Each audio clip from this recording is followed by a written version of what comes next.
마지막으로 찬양하도록 하겠습니다. 예배합니다. 예배합니다. 찬양합니다. 주님만 날 다스리소서. 예배합니다. 찬양합니다. 주님 홀로 높임 받으소서.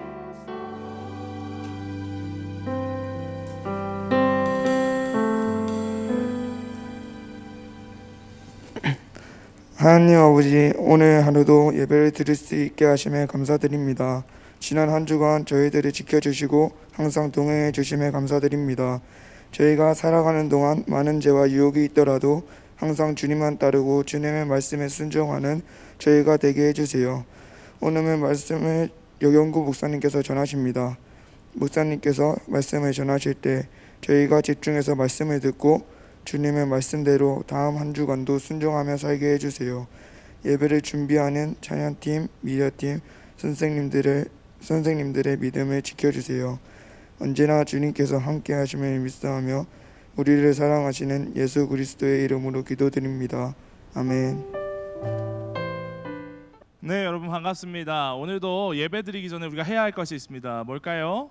우리 주머니에 있는 핸드폰 다 꺼내서 전원을 최대한 끄시고 정말 내 핸드폰은 꺼지면 다시 켜지지 않는다, 그런 꼬물폰이 아니라면 전원을 꺼주시고, 그리고 이 바닥에 잘 이렇게 아니면 가방 속에 넣어주시기 바라겠습니다.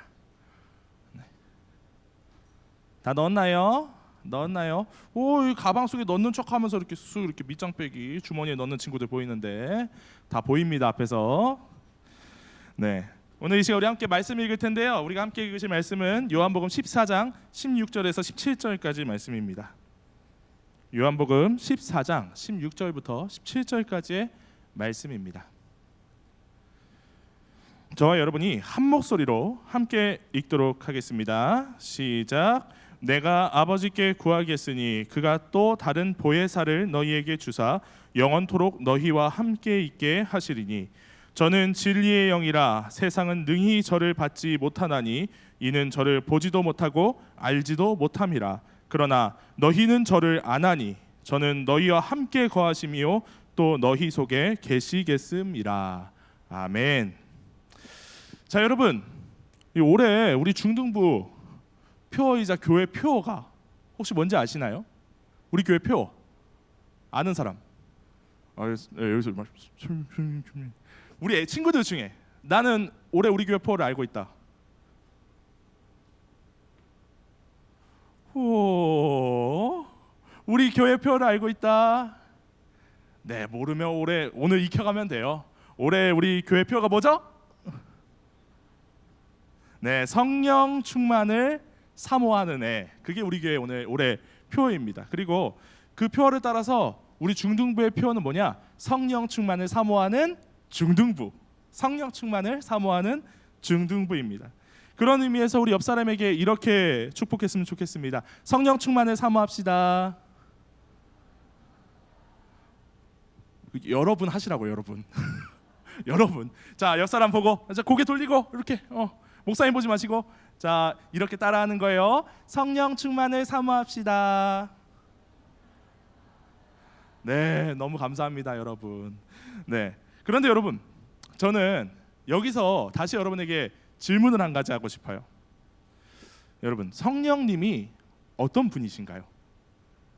여러분, 성령님에 대해서 잘 아시나요? 성령님이 어떤 분이시고 또 어떤 일을 하시는지, 나는 성령님이 어떤 분이신지 자신 있게 이야기할 수 있다 라고 물어보면, 사실 아까 그렇게 올해 무슨 해죠? 라고 말씀드렸을 때 선생님들 웅성웅성 하셨었는데 선생님들도 조금은 구체적으로 말하기 어려운, 사실 우리의 수준이 그렇습니다. 성령님 많이 듣기는 했는데 어떤 분이시지? 어떤 일을 하시는 분이시지? 이게 현실이에요.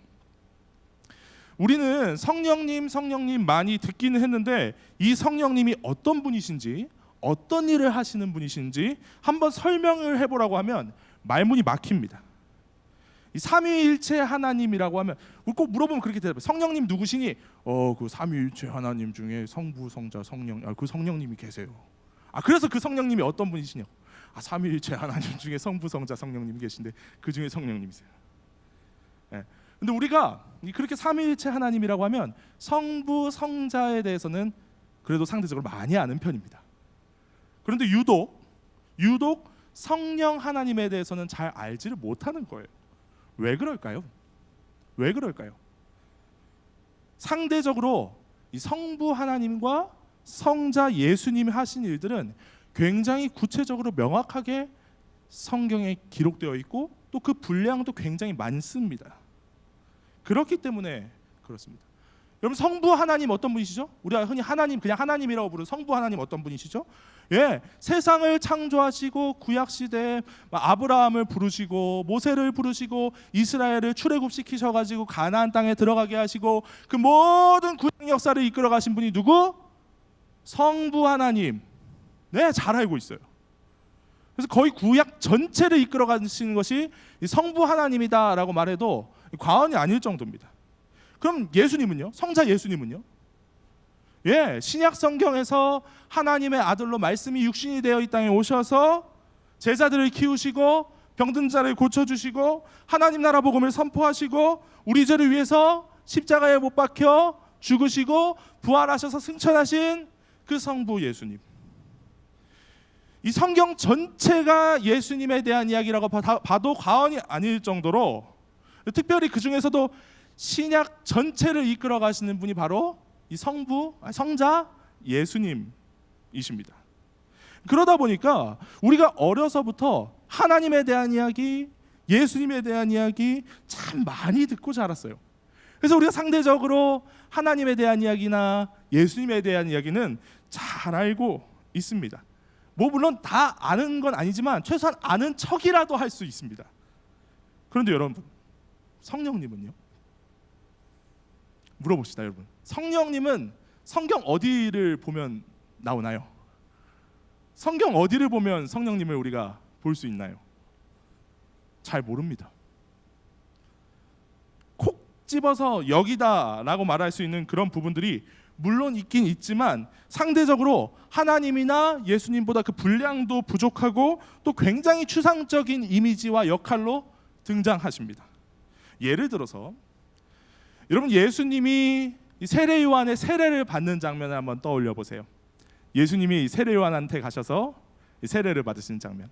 그 장면이 정말 대표적으로 성부, 성자, 성령님이 다 함께 등장하시는 장면인데요.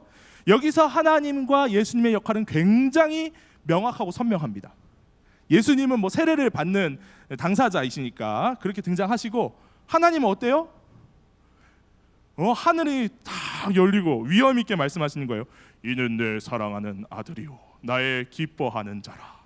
하늘이 막 열리고 목소리가 막 나면서 막 위엄 있게 막 등장하시죠. 그런데 성령님은요? 비둘기 이렇게 파닥파닥 나와가지고 딱 예수님 위에 딱 앉으시는 거예요. 뭔가 멋있죠? 멋있는데 여러분, 이게 무슨 역할이에요? 이게 뭘 의미하는 거예요? 여러분, 설명할 수 있으세요? 굉장히 추상적이에요. 비둘기가 파닥파닥 날아와서 이렇게 앉은 게 무슨 의미인지 멋있긴 하고 화려하긴 한데 이런 식인 거예요. 이게 뭔지에 대해서 명확하게 설명하기가 어렵고 좀 추상적인 거죠. 그러다 보니까 평소에 우리는 상대적으로 그 행적이 분명하고 또 구체적이고 분량도 많은 하나님과 예수님에 대해서는 많이 알고 있는데 이 성령님에 대한 이야기는 잘 듣지를 못합니다. 듣게 되더라도 막 신비적인 그런 이야기를 들어요.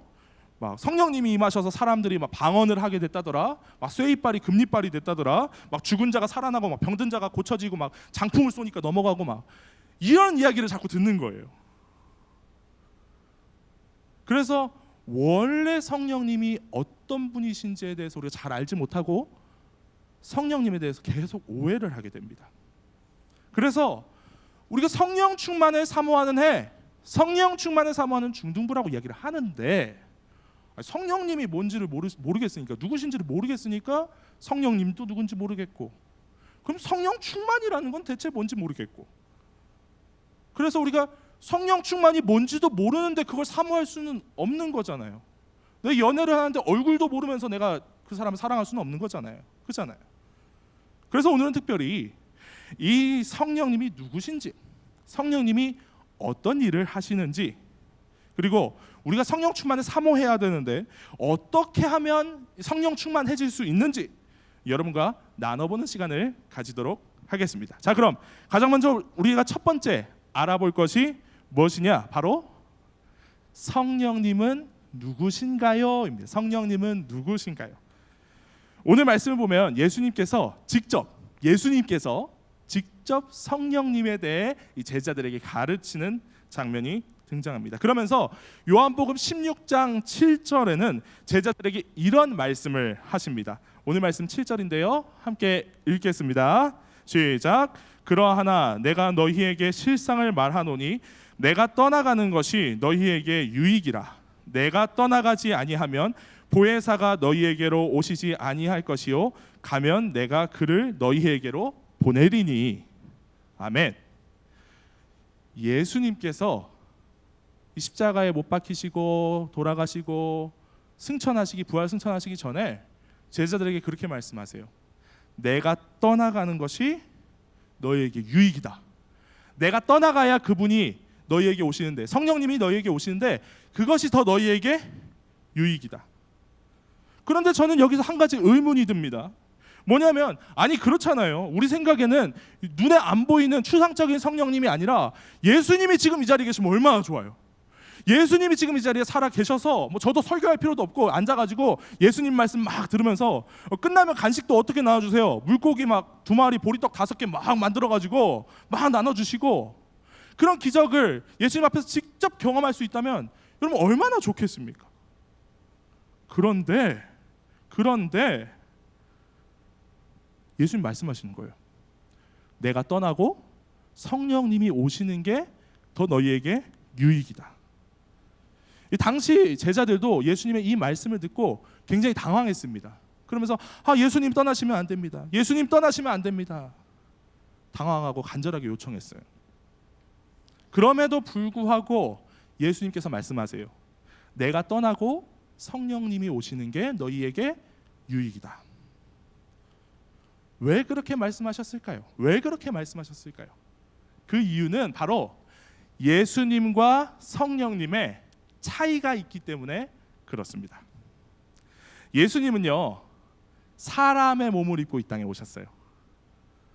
참 하나님이시자 참 사람으로 사람의 몸을 입고 이 땅에 오셨기 때문에 한계가 존재합니다. 뭐냐면 시공간을 초월할 수가 없어요. 막 자유롭게 막 텔레포트를 막 치치치 해가지고 막 언제는 막 이스라엘에 있다가 언제는 막 대한민국에 왔다가 2000년 전에 예수님이 갑자기 뿅 하고 이 자리에 나타나신다거나 사람의 몸을 입기 때문에 그렇게 하실 수가 없다는 거예요. 또 예수님도 배고프시면 진지를 잡수셔야 했습니다. 피곤하면 주무셔야 했어요. 우리가 똑같은 사람이셨어요. 그렇기 때문에 2000년 전 예루살렘 땅에 계셨던 예수님이 지금 이 자리에 뿅 하고 나타날 수가 없다는 거예요. 그러나 성령은 어떤 존재신가요? 성령은 홀리 스피릿, 영, 거룩한 영, 영적 존재이시기 때문에 그런 제한이 없습니다. 그런 한계가 없습니다. 시공간을 초월해서 영원히 언제나 어디서나 우리 모두 가운데 함께 하십니다. 지금 이 자리에도 계시고 여러분이 예배 마치고 돌아가서 집에 있을 때도 함께 계시고 심지어 여러분이 잠자고 있을 때에도 성령 하나님은 졸지도 아니하시고 주무시지도 아니하시고 영원히 우리 곁에서 우리 각자와 함께 계신다는 거예요. 그래서 예수님은 시공간의 한계, 참 하나님이시지만 동시에 참 사람이기 때문에 가지고 있는 한계가 있는 나보다는 그런 한계가 없이 영원히 언제나 너희 모두와 함께 하실 수 있는 성령님이 너희에게 있는 것이 더 유익이다라고 말씀하시는 거예요. 실제로 여러분, 예수님께서 이 땅에서 33년을 머무르셨습니다. 33년을 머무르시고 3년 동안 제자들을 데리고 사역을 하셨어요. 그렇게 열심히 3년 동안 밤낮으로 예수님이 사람들 병을 고쳐주시고 사역을 하셨지만 예수님의 제자는 몇 명이었죠? 예수님의 제자 몇 명이죠? 12명. 물론 예수님을 따르는 수많은 사람들도 있었겠죠. 하지만 핵심적인 제자는 몇 명? 12명. 그런데 예수님이 떠나시고 그 제자들에게 성령이 임하기 시작하니까 어떤 일이 벌어져요? 수천 명, 수만 명이 회개하고 예수님 앞에 나오는 거예요. 그리고 2000년이 지났어요. 예수님 시대로부터 2000년이 지났습니다. 지금 어떤 일이 벌어졌느냐? 예수님 시대에 고작 12명에 불과했던 제자들이 성령님이 오신 이후에 보세요. 무려 22억 명. 22억 명이 되었습니다. 여러분, 이것이 바로 성령의 역사입니다. 오직 성령이 너희에게 임하시면 너희가 권능을 받고 예루살렘과 온 유대와 사마리아와 땅 끝까지 이르러 내 증인이 되리라. 그 말씀이 정확하게 이루어져서 이 성령님의 열매로 이런 놀라운 열매를 맺을 수 있었습니다. 물론 단순히 믿는 사람이 많아졌다고 그게 대단하다고 말하는 것이 아닙니다. 그렇게 22억 명의 수많은 전 세계에 믿는 사람이 있음에도 불구하고 그 성령님은 저 멀리 어디 계신 것이 아니라 막 목사님에게만 계셔서 목사님을 찾아와야만 그 성령님을 만날 수 있는 것이 아니라 선생님에게만 계셔서 선생님을 찾아와야 만날 수 있는 게 아니라 그 22억 명 모두에게, 여러분 각자에게 그 안에 계셔서 일하시고 역사하신다는 것. 우리가 교회에 와서 기도를 해야만 하나님 들어주시는 게 아니라 여러분이 어떤 자리에 어떤 상황에 어떤 환경 가운데 있든지 기도하면 언제든지 들어주신다는 것. 그래서 내가 차마 말할 수 없는 나의 부끄러움, 연약함들도 이미 다 알고 고쳐주신다는 것. 그래서 성령님의 역사가 대단하고 놀라운 것입니다. 그럼 오케이, 성령께서 영적 존재이시기 때문에 예수님과는 다르게 이 시공간을 초월해서 일하시는 분이라는 사실을 우리가 알았습니다. 그러면 성령님께서 그렇게 시공간을 초월해서 정확하게 어떤 일을 하시는지가 중요하잖아요. 시공간을 초월하시는 분이라는 사실을 알았는데 어떤 일을 하시느냐, 어떤 일을 하시는 분이기에 이 12명의 제자가 22억 명까지 불어날 수 있었느냐, 그것을 한번 이 시간 또 한번 알아보도록 하겠습니다. 여기서 둘째, 성령님은 어떤 일을 하시나요? 입니다. 함께 읽어볼까요? 시작. 성령님은 어떤 일을 하시나요? 가끔 가다 보면요, 그런 분들이 계세요. 아까 처음에도 잠깐 언급했지만 이 성령님에 대해서 오해를 하는 거죠. 이 성령님이 무슨 일을 하시냐 하면 머릿속에 먼저 이런 이미지를 떠올려요. 막 방언하고 병이 치유되고 막 쇠로 떼운 이빨이 금이빨로 변하고 막 장풍 맞고 쓰러지고 막 그런 신비적인 것들을 떠올리고 그런 것들을 사모해서 이 성령님을 막 쫓아다니고 막 그런 성령 집회를 한다 그럼 거기 쫓아다니고 그런 분들이 계세요. 또 어떤 분들은 그런 분들이 계세요. 내가 하나님의 내적 음성을 듣는다고 하면서 막 성령님이 막 내 안에 막 말씀하신다고, 하나님이 나한테, 경구야, 하나님이 나한테 이렇게 말씀하셨어, 굉장히 구체적으로 이야기를 하는 분들이 계세요. 꼭 그런 분들이 있습니다. 저도 신학교를 나왔지만 신학교의 형제들 중에 그런 친구들이 있어요. 평소에 이 마음에 두고 있었던 좋아하던 자매한테 가가지고 그러는 거예요. 자매님, 제가 기도해봤는데 하나님이 자매님이랑 결혼하라고 하십니다. 자매님이랑 결혼하라고 하셨습니다. 이전에 어떤 교감도 없었는데 갑자기 뛰고 오더니 말하는 거예요. 그럼 그 자매님이 뭐라고 대답할까요? 저도 기도해봤는데 절대 하지 말랍니다. 그러는 거예요. 꼭 그렇게 주책 맞은 사람들이 있습니다. 물론 성령님께서 방언을 주시거나 병을 고쳐 주신다거나 그런 놀라운 일들을 행하시기도 하죠. 그런데 고린도전서를 보면 그것들을 보면서 뭐라고 이야기하느냐? 성령의 은사라고 이야기해요. 성령의 은사. 은사라는 건 뭐냐? 영어로 기프트. 기프트가 뭐예요? 선물. 네, 저도 엊그저께 생일이라 선물을 많이 받았는데, 네. 선물이라는 게 뭐예요? 그렇게 생일 같은 특별한 날, 그렇죠? 크리스마스 같은 날. 이제 우리 소년부 친구들은 더 이상 청소년이 됐으니까 받을 수 없겠지만 어린이날 같은 그런 날, 그런 특별한 날에 받는 것이 선물 아닙니까? 그런데 이렇게 특별한 경우에 주는 것이 선물이지, 그게 아니라 이 성령님이 막 이 선물을 막 아무 때나 누구에게나 막 뿌리고 다니면 그게 산타 할아버지지, 그 성령님이 아니시잖아요. 네. 성령님의 주된 사역은 이렇게 선물을 뿌리고 다니는 것이 아니라 따로 있습니다. 성령님의 가장 중요한 일은 그것이 아닙니다. 그렇다면 성령께서 하시는 일, 성령님의 가장 중요한 사역은 무엇이냐? 우리 요한복음 14장 26절을 한번 함께 읽어보도록 하겠습니다. 시작. 보혜사 곧 아버지께서 내 이름으로 보내실 성령, 그가 너희에게 모든 것을 가르치시고 내가 너희에게 말한 모든 것을 생각나게 하시리라. 아멘. 여러분, 이것이 바로 성령께서 하시는 가장 중요한 역할입니다. 우리에게 모든 것을 가르치시고 예수께서 말씀하신 그 모든 것을 생각나게 하신다. 보혜사 성령께서는 우리를 지키시고 격려해 주시는데, 물론 모든 상황과 순간 속에서 그렇게 하시는 분이지만 특히나 무엇을 도와주시느냐? 예수께서 우리에게 가르치신 모든 것을 생각날 수 있도록 도와주신다는 것입니다. 성령님은 우리로 하여금 예수님을 알 수 있도록 도우시는 영이십니다. 이 성령이 아니고서는 우리는 예수님을 알 수가 없습니다. 근데 이걸 이해를 못하는 친구들이 있어요. 목사님, 저는 어렸을 때부터 모태신앙으로 제 발로 교회 나와서 제가 예수님 믿었는데요. 제가 교회 나와서 말씀 듣고 예수님에 대해서 알게 됐는데요. 제가 그래서 믿어진 거지 누가 갑자기 막 예수님에 대해서 가르치시고 막 생각나게 하시고 그게 아닌데요. 아니요. 우리는 우리의 능력, 우리의 노력, 우리의 열심으로 하나님을 찾을 수가 없습니다.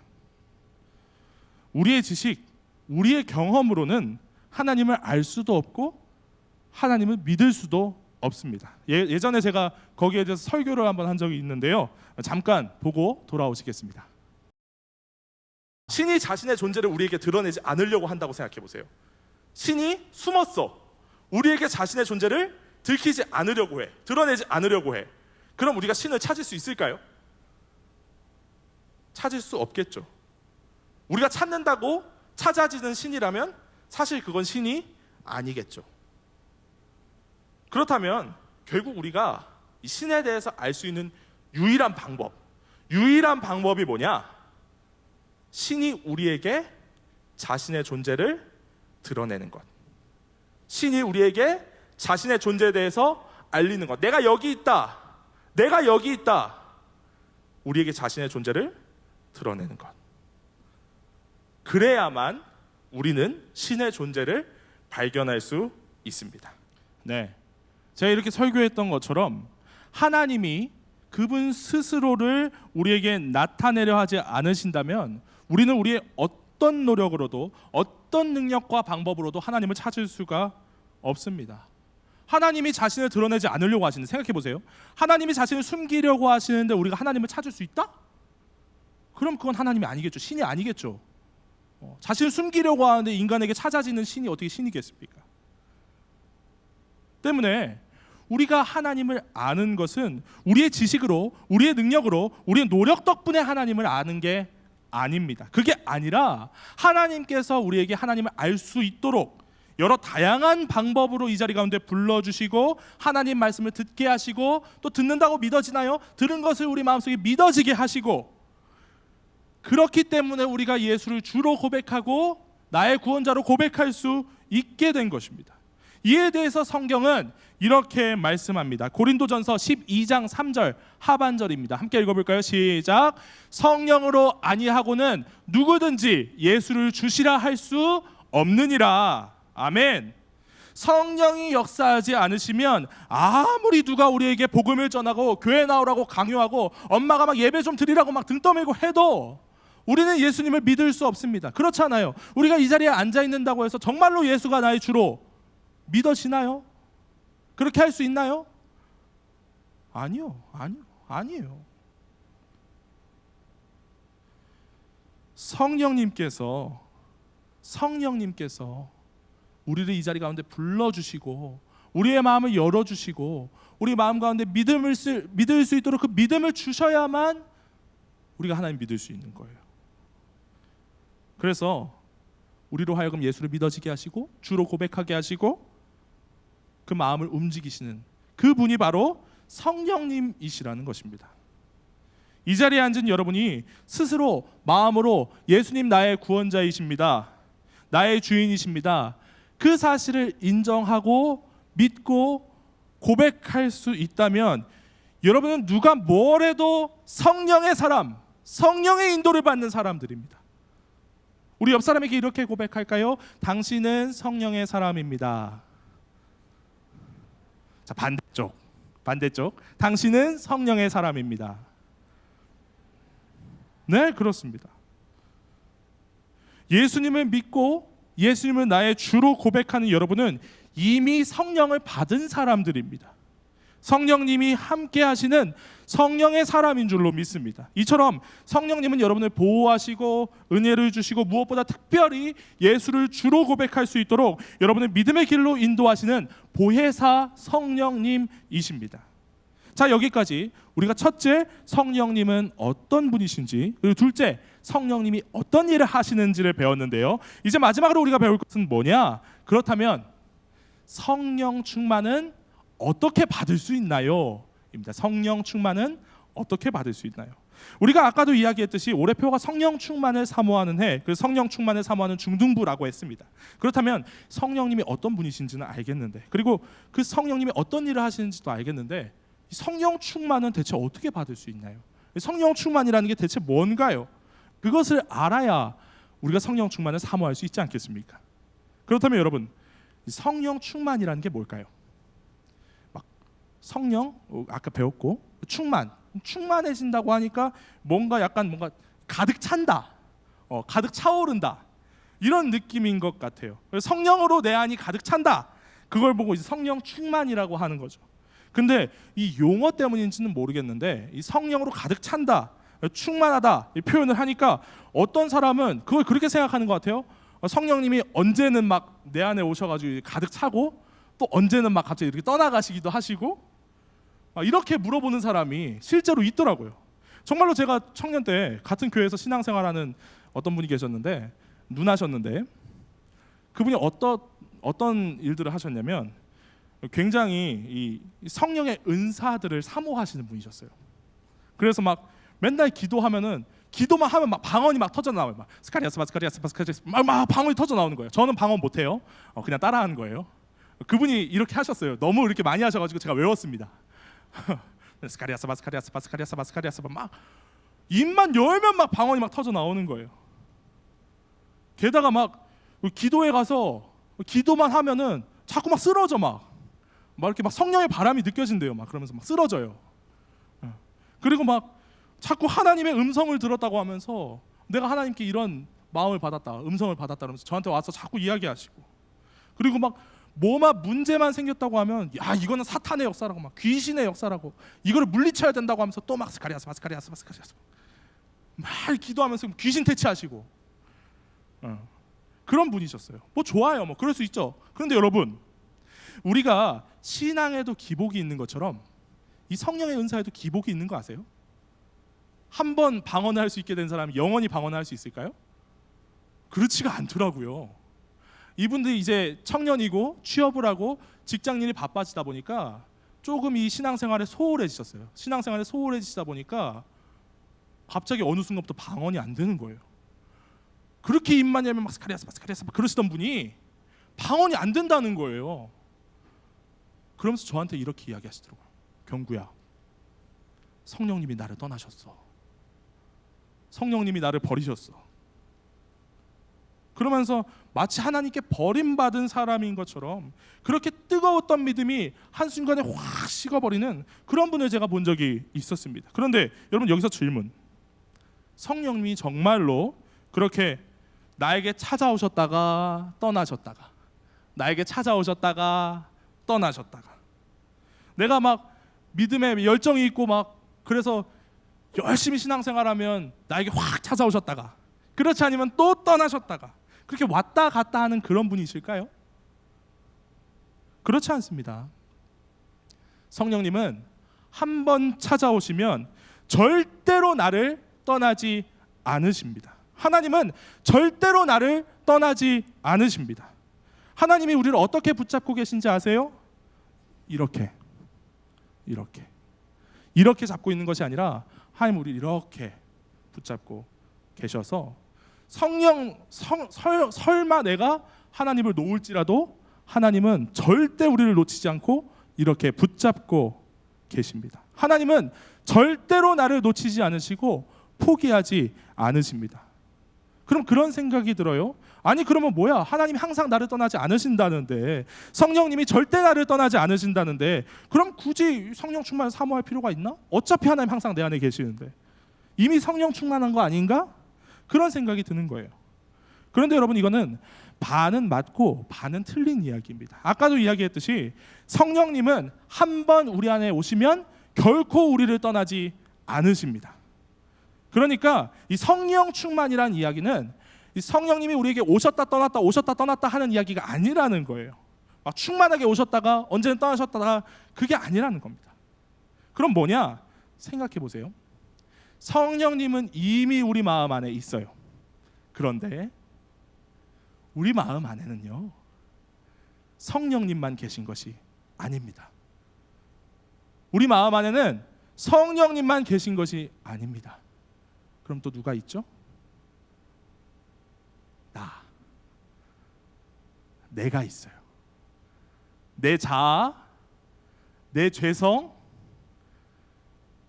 나의 나태함, 편안함과 즐거움만을 추구하려는 마음, 내 쾌락, 그런 것들이 가득 차 있어서 내가 맞다고 생각하는 것들을 따라서, 내가 좋아하는 것을 따라서 그렇게 내 멋대로 살아가도록 우리 마음을 인도합니다.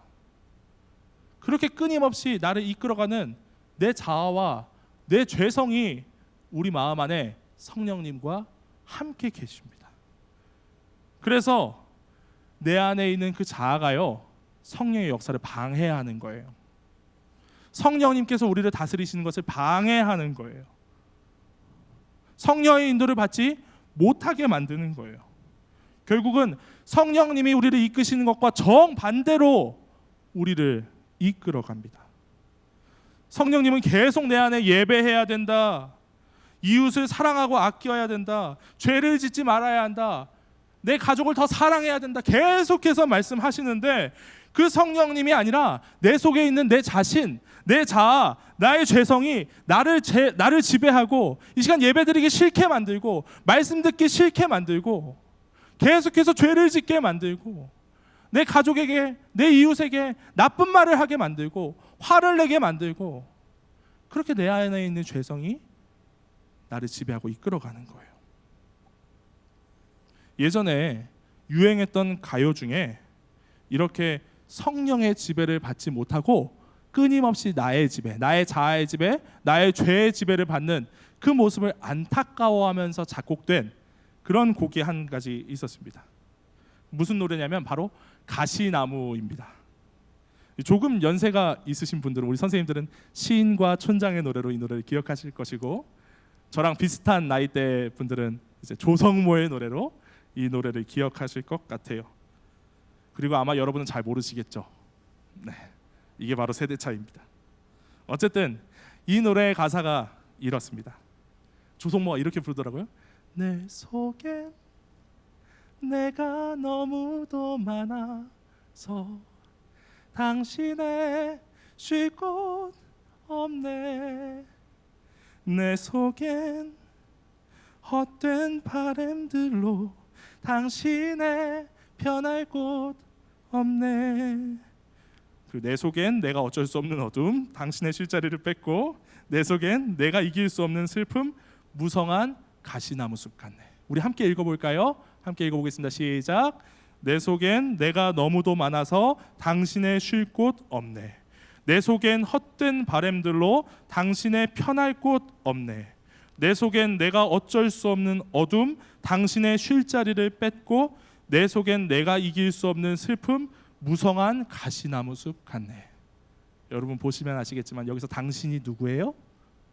성령님. 이 노래를 작사 작곡하신 분이 백성예대 하덕규 교수님이신데요. 이분은 사실 크리스천입니다. 목사님이세요. 그리고 이 노래도 원래는 가요가 아니라 찬양으로 지어졌는데 유행가가 된 그런 노래입니다. 여러분 이 노래에서 작곡가가 무엇을 괴로워하나요? 내 속에 성령님이 머무시고 성령님이 일하셔야 되는데 내 속에 내가 너무도 많아가지고 나의 헛된 바람이 너무나도 많고 나의 슬픔, 어둠이 너무나도 많아서 성령님이 일하시지 못한다. 성령님이 계시지 못한다. 그것을 슬퍼하고 괴로워하는 것이 바로 이 가시나무라는 노래의 내용입니다. 그렇다면 여러분, 성령 충만이 뭘까요? 우리가 어떻게 해야 성령 충만 받을 수 있을까요? 내 안에 계신 성령님이 일하실 수 있도록 그것을 방해하는 내 자신, 내 자아, 내 죄성, 내 쾌락, 내 편안함, 내 고집, 내 욕심, 그것들을 모두 내려놓고 오직 내 안에 성령님만 나를 다스리시고 성령님만 나를 지배하시고 성령님만 내 모든 삶의 행동을 이끌어 가시는 그것이 바로 성령 충만입니다. 사랑하는 여러분, 이 성령 충만을 사모하십시오. 성령 충만하기 위하여 하나님, 나로 하여금 성령 충만하게 하옵소서. 나의 생각, 내 자아, 내 죄성을 버리고 오직 성령님의 인도하심을 받게 하옵소서. 간절하게 기도할 수 있는 여러분이 되시기를 간절히 소망합니다. 저는 올 한 해 이것이 여러분의 가슴 속에 품고 살아가는 가장 중요한 기도 제목이 되었으면 좋겠습니다. 성령 충만하게 하옵소서. 성령 충만하게 하옵소서. 나 자신을 따라 사는 것이 아니라 성령님을 따라 살게 하여 주옵소서. 올 한 해 틈날 때마다 내 안에 죄성이 다시 살아날 때마다 성령의 인도하심이 아니라 또 예배 가기 싫다. 목사님은 오늘도 말씀 또 길게 하시겠네. 지겹다. 내 동생은 또 왜 이렇게 나를 짜증나게 하는 거야? 엄마는 왜 이렇게 또 잔소리 하시는 거야? 그 인도함을 받을 때마다, 그 나의 죄성의 인도함을 받을 때마다 습관처럼 성령 충만하게 하옵소서. 성령 충만하게 하옵소서. 나를 따라 살지 말게 하시고 성령님 따라 살게 하옵소서. 그렇게 기도할 수 있는 우리 모두가 될 수 있기를 간절히 소망합니다. 여러분, 그렇게 성령 충만해지면 어떻게 되는지 아세요? 우리 인생이 변합니다. 장담할 수 있어요. 우리 인생이 변합니다. 내가 드리는 예배가 변합니다. 그렇게 예배드리기 싫었던 내가 예배를 사모하게 됩니다. 오늘은 어떤 찬양이 나에게 은혜가 될까? 목사님은 어떤 말씀으로 나에게 은혜를 주실까? 내가 오늘도 이 예배를 통해서 얼마나 하나님을 만나고 예수님을 만나고 경험하고 배울 수 있을까? 그것이 너무나도 기대가 되고요. 성령 충만해지면 어떻게 됩니까? 죄에 예민해져요. 죄에 너무나도 민감해집니다. 내가 죄를 짓는 것을 견딜 수 없게 돼요. 그래서 꼭 그러잖아요. 수련회 가서 성령 충만 받고 오면 여러분 어떻게 됩니까? 저도 중고등학생 때 수련회 갔다 오면 꼭 하는 게 있었어요. 뭐냐면 집에 가서 설거지를 해요. 성령 충만해져서 내가 이렇게 설거지를 하면 우리 어머니가 기뻐하시겠지. 성령님께서 그 마음으로 이렇게 계속 주시는 거예요. 내 가족을 사랑하는 마음을 주시고 내 가족에게 향하는 화를 성령께서 억눌러 주시고, 학교에서도 마찬가지입니다. 내가 지금까지 나태하게 살아왔던 나의 삶을 하나님께서 이제는 견딜 수 없게 만들어 주시는 거예요. 내가 이렇게 시간을 낭비하고 그냥 흘려보내고 세월을 낭비하고 있는 것을 견딜 수 없게 만드시는 거예요. 성령님이 우리 안에 우리를 지배하시면 그렇게 우리를 변화시키십니다. 그렇게 우리 마음을 바꾸십니다. 꿈이 없었던 우리의 인생이 꿈이 있는 인생으로, 하나님을 향한 거룩한 꿈을 꾸는 인생으로 변화되는 것입니다.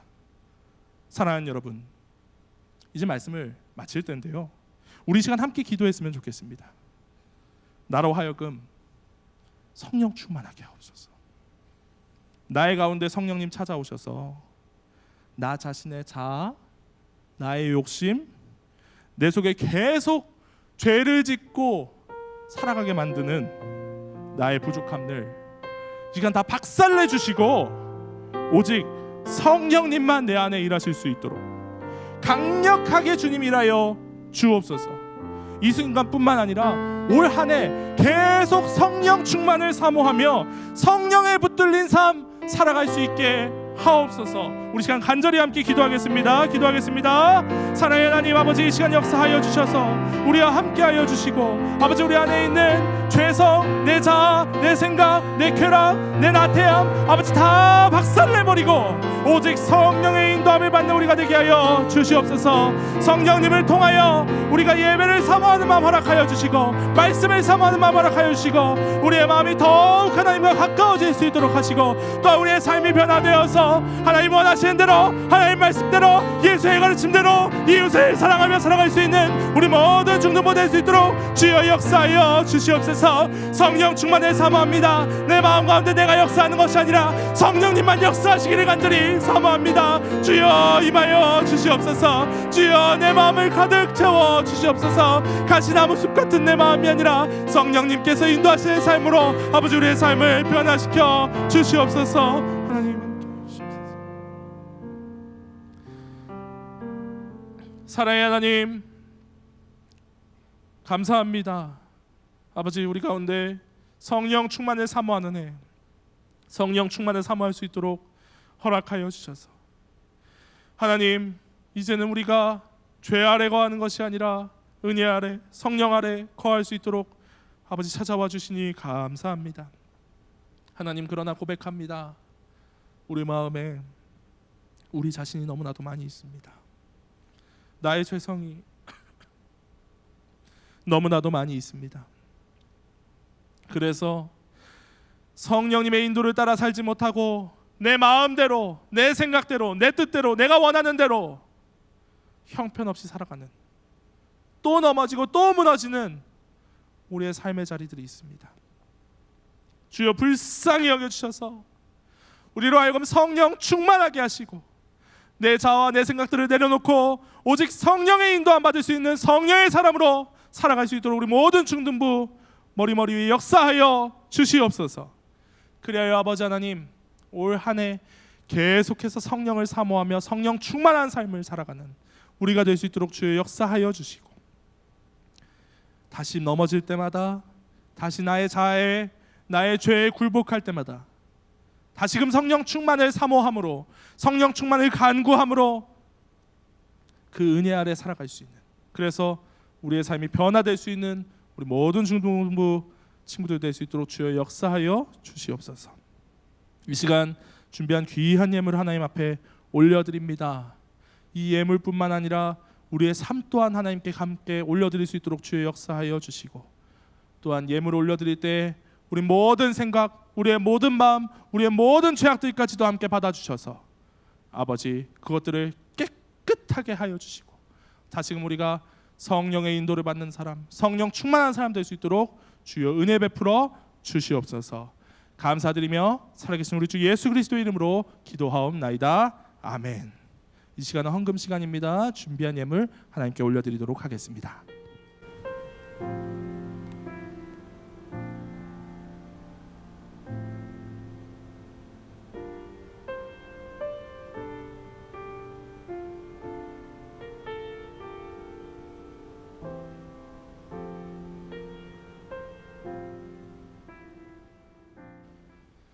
이제는 우리 주 예수 그리스도의 은혜와 하나님 아버지의 놀라우신 사랑하심과 성령님의 감화 감동 역사 교통하심이 성령 충만함으로 날마다 나의 자아의 지배를 받지 아니하고 오직 성령의 지배를 받으며 하나님의 주인된 삶을 살아가기를 원하는 우리 모든 중등부 머리 위에 지금로부터 영원토록 함께 있을지어다. 아멘.